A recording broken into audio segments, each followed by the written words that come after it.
বছর পেরিয়ে আবারও এসেছে হিন্দু ধর্মাবলম্বীদের সবচেয়ে বড় উৎসব দুর্গাপূজা। এবার সেই পূজা নিয়েও নোংরা খেলায় মেতে উঠল প্রতিবেশী দেশ ভারত।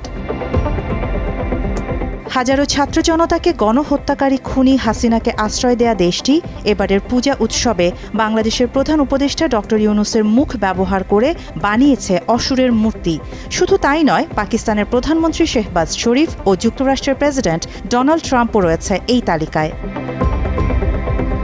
হিন্দুদের পুরাণ অনুযায়ী অসুরদের অত্যাচারে পরাজিত হয়ে দেবতারা স্বর্গলোক ছেড়ে পালিয়েছিলেন। হিন্দুরা বিশ্বাস করে যুগে যুগে অশুভ শক্তিকে বিনাশ করতে এভাবেই প্রতি বছর পৃথিবীতে আসেন তাদের দেবী।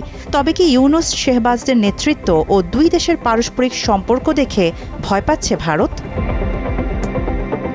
এবারের পূজায় পশ্চিমবঙ্গের মুর্শিদাবাদের একটি মণ্ডপের বেশ কয়েকটি ছবি ও ভিডিও সামাজিক যোগাযোগ মাধ্যমে বেশ ভাইরাল হয়েছে। কারণ সেখানে মহিষাসুরের রূপে বিশ্বের বিভিন্ন রাজনৈতিক ব্যক্তিত্বের মুখ ব্যবহার করা হয়েছে। ভারতীয় সংবাদ মাধ্যম দ্য উইকের প্রতিবেদন অনুযায়ী মুর্শিদাবাদের সাধক নরেন্দ্র স্মৃতি সংঘ তাদের এই বছরের থিম দহনের অংশ হিসেবে এটি তৈরি করেছে। তাদের পূজা মণ্ডপে বাংলাদেশের অন্তর্বর্তীকালীন সরকারের প্রধান উপদেষ্টা ডক্টর মোহাম্মদ ইউনূসকে মহিষাসুর হিসেবে দেখানো হয়েছে, আর পাকিস্তানের প্রধানমন্ত্রী শাহবাজ শরীফকে এমনভাবে দেখানো হয়েছে যেন দেবী দুর্গা তার ছিন্ন মস্তক ধরে আছেন। মাত্র 30% টাকায় জমির মালিক হয়ে নতুন বাংলাদেশের গড়ে তোলার স্বপ্ন দেখা বাংলা বসতি। অবশ্য মহিষাসুরকে এভাবে পরিবর্তন করার ঘটনা এবারে প্রথম নয়।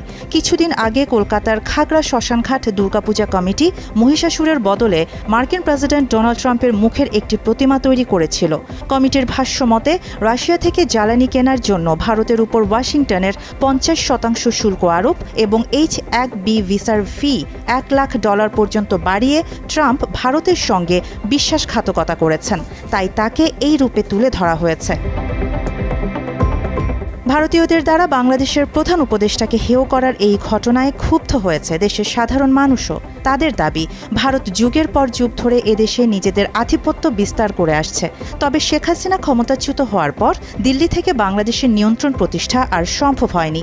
এদিকে পাকিস্তানের সঙ্গে বাংলাদেশের বন্ধুত্বপূর্ণ সম্পর্কের বৃদ্ধি মেনে নিতে পারেনি মোদি শাসিত ভারত। ফলে তারা প্রকাশ্যে বাংলাদেশ ও দেশের সরকারকে শত্রু ভেবে নিয়েছে। কারণ ডক্টর ইউনূস একজন গ্লোবাল লিডার, ঠিক আছে? সো সে হচ্ছে দেশের স্বার্থে যে কাজগুলো করে থাকে সেইটা হয়তোবা ইন্ডিয়ার চোখে ভালো লাগছে না, বা যে সব সুযোগ সুবিধা হয়তো প্রিভিয়াসলি তারা পেত, এখন হয়তোবা সেগুলো পাচ্ছে না, যার কারণে তারা কোনো একটা ক্ষোভ বা রাগের কারণে এই সমস্ত কার্যকলাপ চালিয়ে যাচ্ছে। ডক্টর ইউনূসের মুক্তি বানালো, আমরা বাঙালি মুসলমান এটা মানতে পারলাম না। হিন্দু ধর্ম তো এটা করতে পারে না। আমাদের রাষ্ট্রপ্রধানকে হিন্দু ধর্ম ভারতে মুক্তি বানায় এটাই করতেছে, এটা তো অবমাননা করতেছে, এটা তো মানা যায় না। এটার জন্য প্রতিবাদ জানাই। আমরা তো মুসলমান, ঠিক আছে? আমাদের দেশে তো এটা আমরা মুসলমানের এটা অপমান করা হইতেছে না, ঠিক আছে? এটা ইউনূস তো আমাদের দেশের, বাংলাদেশের, সে যেটা মন চায় এটা হোক, কিন্তু মুসলমান তো, ঠিক আছে?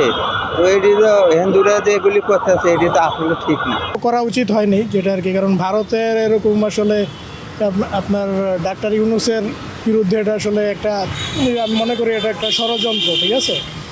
কারণ এইভাবে আসলে পূজার মণ্ডপে অসুর বানানো হয়েছে, যেটা এটা ঠিক হয়নি।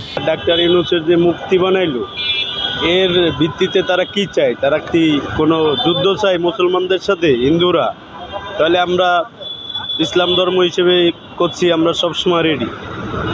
মুসলমান হিন্দুদের সাথে যুদ্ধ করার জন্য রেডি। তারা আমাদের লোকজনকে নিয়ে ইসলামী ধর্ম নিয়ে তারা মূর্তি বানাইছে, এটা খুব খারাপ। দুর্গাপূজার মাধ্যমে হিন্দুরা মন্দের বিরুদ্ধে ভালোর জয়কে উদযাপন করে। সামাজিক যোগাযোগ মাধ্যমে এ ঘটনা নিয়ে মিশ্র প্রতিক্রিয়া দেখা গেছে। নেটিজেনরা বলছেন, দুর্গাপূজায় রাজনীতি ঢোকানো ঠিক নয়। এ ধরনের সংস্কৃতি প্রতিবেশী দেশগুলোর সঙ্গে উত্তেজনা বাড়িয়ে দিতে পারে এবং পারস্পরিক সহনশীলতা কমিয়ে দিতে পারে। একই সাথে এসব ঘটনা কূটনৈতিক দিক থেকেও ঘৃণিত। আরিবা জাহান, বাংলা এডিশন।